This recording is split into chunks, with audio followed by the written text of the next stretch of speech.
Ниту збор, ниту реакција од вице-премиерката за добро владење за спортувањето на нејзините колеги во канцеларијата на Артан Груби. Славица Грковска досега не ги укори министрите за недоличното однесување во Министерството за политички системи и односи меѓу заедниците. Телевизија Алфа побара став од вице-премиерката, дали планира и на кој начин да ги предупреди за поставувањето на мини фудбалски и кошаркарски теренчиња во канцелариите каде работат, а се направени и опремени со народни пари. Дали вице-премиерката Грковска ќе реагира, укори колеги министри кои беа фотографирани и снимени како играат кошарка фудбал во канцеларија, односно на работното место. Прстот во вице-премиерката го впери и првата антикорупционерка Билјана Ивановска.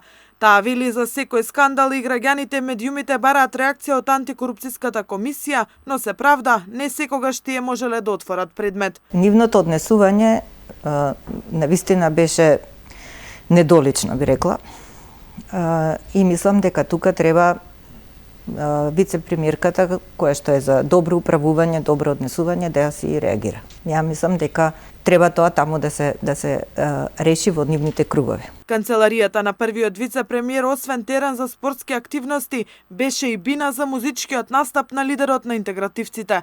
Али Ахмети роденденот го прослави во просториите на истото министерство, кога во сила беа најстроги ковид мерки. Од друга страна, министерството со кое раководи Груби се најде во фокусот на низа скандали, меѓу кои дека од буџетот одвоиле 160.000 евра за тајни хонорарци, за кои пишуваше Бирн, иако има над 350 вработени. Институцијата ќе стане и побогата за 10 милиони евра годишно, бидејќи во просек толкав е буџетот на Агенцијата за млади и спорт, која преминува под капа на Груби.